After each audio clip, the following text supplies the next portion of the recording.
A paz do Senhor, meus amados e queridos irmãos, louvado seja o nome do Senhor. Quero agradecer a Deus por mais esta oportunidade de estar com você. Sou o pastor Teminima do canal Pentecostais Arminiano. Quero te convidar para nós batermos um papo aqui junto, interagir um pouquinho. E eu quero falar sobre uma das obras que é lançamento da CPAD. Trata-se desta obra contra a teologia liberal, em defesa cristã bíblica tradicional. Ok? Do nosso querido Roger Walson. Bom, quando nós falamos de um lançamento de uma obra ou de um livro, eu quero, antes de fazer aqui a minha exposição, trazer um posicionamento sobre algumas coisas que andou falando aí sem ter uma base. Bom, quando o livro foi lançado, que saiu logo a capa do livro, eu não pude de imediato falar com os irmãos, enfim, interagir sobre a obra, que muita gente me ligando, me perguntando, porque todas as vezes que sai algum livro, um lançamento, enfim, o meu WhatsApp pipoca de pessoas: pastor, você vai falar do livro? Você está sabendo do livro? Enfim, o que o senhor me diz do livro? Enfim, e a gente, como nós temos como princípio, né, até o chavão do nosso canal, o que acontece de melhor na teologia bíblica pentecostal arminiana, passa primeiro por aqui. Queira os invejosos ou não, passa primeiro por aqui. Mas nem sempre é possível, né? Às vezes tem alguns entraves contra a nossa vontade. Uma delas foi que a obra tinha extraviado, enfim, aconteceu um problema com os Correios, mas a tempo nós conseguimos chegar. Bom, vamos falar um pouco sobre um comentário. Eu não vou dar nomes aqui, até porque eu não conversei com ele, talvez ele fique chateado e tudo mais, então eu não vou citar nome. Mas houve uma postagem aí no Facebook sobre esse livro, comentando a questão de repente estar até meio preocupado, logo nos primeiros capítulos do livro, com a concordância de Roger Walson e tal, com o liberalismo, enfim. Bom, eu queria trazer aqui alguns esclarecimentos sobre Walson, tá bom? E para fazermos isso, eu quero primeiro apresentar para vocês algumas obras, né? Walson ele é marcado por defesa da ortodoxia, né? Existem algumas obras, talvez a obra mais conhecida dele seja História das Controvérsias na Teologia Cristã, que é esta obra aqui. Tá? Foi um sucesso. Logo em seguida, ele veio a História da Teologia Cristã, ele retratando 2000 anos de tradição da Reforma. Tá? Essas duas obras, quando saíram, foram pela editora Vida. Depois, mais à frente, nós tivemos aí uma outra editora trazendo uma apresentação sobre a teologia arminiana, mitos, teologias e realidades, que é um best-seller dessa obra dele, editado pela Reflexão, onde o Walson ele claramente mostra alguns mitos que se tem sobre o arminianismo. Até porque ele é arminiano, né? E nós tivemos a grata satisfação em 2021, a nossa casa, a CPAD, a nossa CPAD, ela trouxe para o Cenário Nacional esta obra, que é para um dos livros potenciais aí de leitura de todo arminiano, de todo aquele que é assembleiano, que gosta de boa leitura. Cristianismo falsificado, a persistência de erros históricos na igreja. Posicionamentos que nós temos contra a igreja. E agora ele entra com a teologia contra a teologia liberal, uma defesa cristã bíblica tradicional, que é essa obra aqui. Vamos falar um pouco de Roger Walson. Bom, para nós falarmos de Walson, nós vamos trazer. Roger Walson, ele nasceu em Des Moines, no Iowa, em 1952, né? Trata-se de um teólogo batista, ok? E ele começa os seus estudos, assim que ele se apaixona pela literatura, né? Ele tem um viés aí apologético com pesquisa que anda entrelaçado com Walson. Ele vai estudar no Open Bible College em Des Moines, onde ele nasceu, e também no Seminário Batista do Norte-Americano na Universidade Rice. Ele estuda e ali ele se forma. Daí em diante ele já é levado ao Santo Ministério, considerado um pastor, levado ao Santo Ministério como pastor batista. Roger é casado, tem 2 filhos. Bom, quando ele se forma, ele vai dar aula no Seminário Teológico de George Christian e depois na Universidade de Baylor, em Waco, em Texas, Estados Unidos. Isso lhe traz um aparato muito grande dentro do desenvolvimento das suas pesquisas. Isso é muito importante. Por ele ser arminiano, ele defende os 5 pontos do arminianismo. Isso para a gente é muito importante, esse tipo de informação, para você entender melhor esta obra, ok? Para você não ficar aí em dúvida. Ele lançou um livro, inclusive eu não tenho ele aqui, ele está com o meu filho, Contra o Calvinismo, né? Lançado em 2011 pela editora Reflexão. Ele é amplamente conhecido, né, pela sua ortodoxia, defesa dos valores protestantes, né? Um outro valor bem importante é que Olson ele cunhou para si, ele trouxe para si um princípio que ele denominou como princípio de Parenberg. Porque Parenberg, Wolfhard Parenberg, que é um alemão, inclusive já falei algumas coisas sobre ele aqui, ele foi quem influenciou Ryan Gruden, enfim, foi professor de Ryan Gruden, enfim. Mas Parenberg, quando ele apresentou em 1969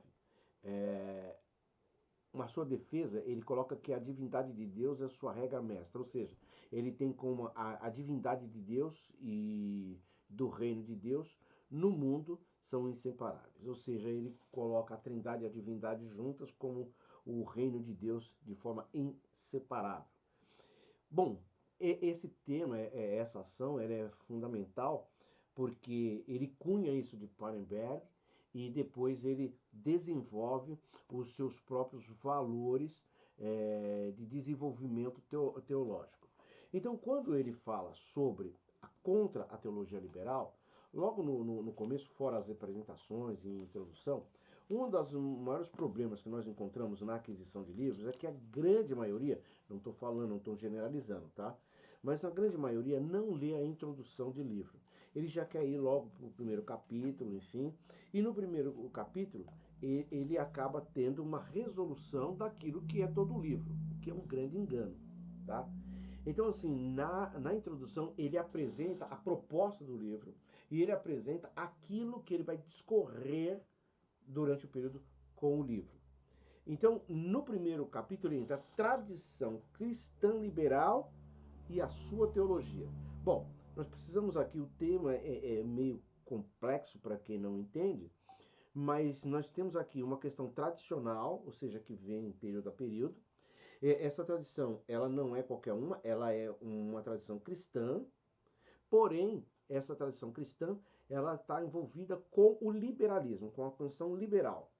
E ele vai apresentar, então, dentro dessa tradição liberal, né, dita cristã, qual é a forma que eles implantam, né, os liberais implantam a sua teologia. É aí que é importante, tá bom? Então, posto isto, ele vai apresentar aqui como ela começa, quais são os valores e quais são os seus pensamentos sobre a teologia liberal. Bom, logo que ele começa a desenvolver isso, ele tem uma parte que me chamou extrema atenção, porque ele vai tratar sobre Schleiermacher, né, que é bem conhecido, né, um alemão e tudo, e que praticamente é tido, é apresentado como o pai do liberalismo. No entanto, eu até coloquei uma nota no meu livro aqui, existe um que veio antes, né, de Schleiermacher, que é Philipp Jakob Spener. Só que existe um detalhe, em Schleiermacher que vai haver o boom dessa teologia liberal, tá? Ele é muito perigoso, porque quem lê esse homem com um viés, e ele mostra aqui de bonzinho, isso está carregado nas nossas igrejas, né? De pessoas que se dizem cristãs, que carregam Bíblia e tudo, mas o seu desenvolvimento, o seu pensamento teológico é catastrófico e perigoso e daninho para as almas que estão começando. É esta advertência que ele traz. Por exemplo, na obra de Schleiermacher, ele apresenta pontos dizendo o seguinte, que ele pensa em expressar o cristianismo de uma forma moderna. Vamos traduzir isso? Vamos adaptar, né, o cristianismo para as nossas necessidades hoje. A partir daí, nem tudo que o cristianismo diz como está na Bíblia precisa ser interpretado como está na Bíblia. Dá para ver? Eu vou mostrar para você agora. Como eu disse, olha aqui, ó. Não sei se você vai conseguir ver por causa da claridade, mas olha só. Eu deixando aqui, ó, olha só. Então, assim, por que eu estou trazendo isso? Porque existe uma editora no sul do Brasil que ela lida basicamente com livros de pensadores e teólogos liberais. E muita gente compra essa obra porque a capa é bonita. E dentro, inclusive, nós temos muitas pessoas dentro aí da nossa denominação que trazem esse tipo de pensamento progressista e tal para dentro das igrejas. Eu vou te dar um feedback o que Olson traz na obra e que eu achei muito interessante. Lá na página de número 27, ele defendendo, mostrando qual é o posicionamento de Schleiermacher e de outros, ele diz assim, ó, por exemplo, ele definiu Jesus como o homem com plena consciência de Deus. Olha só, parece um termo muito bonito, né? Olha o que vem pela frente. Negou, vou repetir, negou a sua divindade ontológica, a sua pré-existência e a sua encarnação, ou seja, negou a divindade, a pré-existência e a encarnação. Tá? Também negou a ressurreição corpórea de Jesus e os milagres, sua segunda vinda e o futuro. Seus milagres de Jesus não existiu. E a sua vinda também não é real, seu regresso. Tá? Então, a teologia moderna, liberal, ela entra por aí. Depois, ainda um pouco mais para frente, ele diz assim, ó, ele relegou, ou seja, esquece a Trindade a um apêndice da sua obra. E The Christian Faith, ou seja, a fé cristã, né? E expressou como 3 modos de consciência divina, e não como 3 pessoas distintas que compõem o ser divino eterno. Olha aqui só. Ou seja, eu tenho 3 pessoas e tal, mas são 3 pessoas que são pensamentos e modos diferentes. Em outras palavras, Deus pensa de um jeito, o Espírito Santo pensa de outro e Jesus pensa de outro. Dá para você acreditar? Então, esse esclarecimento, ele é muito importante. Ele vai dizer sobre o tomate, por exemplo, que ele rotula Jesus Cristo como um homem pleno de Deus, significando que Jesus teve a experiência humana paradigmática de Deus. Além disso, como Schleiermacher, o tomate relega a Trindade a um apêndice e escreve as 3 pessoas da Trindade como 3 modos pelos quais os cristãos experimentam Deus. Em outras palavras, se você experimentar Deus, você vai experimentar Deus na sua posição como Deus Pai, como Deus Filho, como Deus Espírito Santo. Acho que heresia maior não existe, né? Mas, no entanto, isso é o que é apresentado e defendido por Schleiermacher e outros.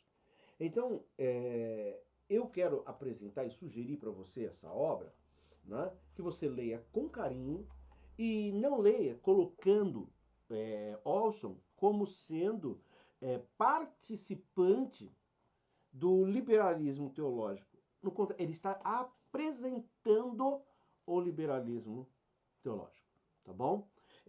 Isso é importante porque eu vejo a nossa casa defendendo e trazendo aí à luz os valores da família, os valores da ética cristã e assim por diante. Então, é difícil você ver alguém, às vezes, não por maldade, mas por inexperiência, ir de frente de uma câmera e tudo mais e falar alguma coisa ao qual não domina, e a partir daí você apresentar um posicionamento equivocado. Claro que nessa era da internet todo mundo conhece livro, todo mundo é youtuber, todo mundo enfim, sei lá, e às vezes pega-se um livro e por não dominar, por não saber os princípios de leitura, e a grande maioria, quando lê um livro de Olson, se coloca na primeira pessoa, o que é um grande equívoco, porque se você colocá-lo na primeira pessoa, você vai fatalmente colocá-lo com aquilo que ele está muitas vezes refutando.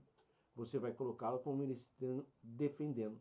Então, ler livros de Olson na segunda pessoa, eu acho que é bem interessante, porque vai fazer com que a sua mente ela amplie em relação àquilo que ele apresenta. Um outro detalhe, o livro Contra a Teologia Liberal, ele deve ser um livro voltado não só para a defesa apologética, mas principalmente do cristianismo. Porque nós temos um grande problema hoje na igreja, que é a falta de mestres. Alguns estão se formando e estão dentro das academias e têm um certo medo e receio de levar para a igreja aquilo que aprenderam na academia. Evidentemente que nem todo mundo está preparado para esse grau de recepção de um ensino. Mas seria bem interessante que nós pudéssemos trazer esclarecimentos e incentivar os nossos membros a conhecer um pouco mais do que é uma boa teologia, tá certo? Bom, esse é meu parecer a respeito do livro Contra a Teologia Liberal. Certamente tem pessoas muito melhores do que eu, existem pessoas muito mais preparadas do que eu, e certamente vão trazer outros posicionamentos. Agora, eu quero parabenizar a CPAD por trazer, né, à luz uma obra tão necessária. E sugiro você também de toda a obra, o capítulo 1 e o capítulo 3, onde o capítulo 3 ele vai falar sobre a teologia liberal e a Bíblia, qual o envolvimento, qual a forma de interpretação, como é que eles utilizam, né, desse, vamos dizer assim, paradoxo para poder mudar o entendimento de quem lê, tá bom? Se você gostou, deixa o teu like, deixa a tua opinião, eu quero te ouvir aqui comentando sobre esta obra, tá bom? Para você que é meu seguidor, eu quero te agradecer de coração e parabenizar mais uma vez a CPAD. Deus abençoe, fique com Deus e até a próxima, se Deus quiser.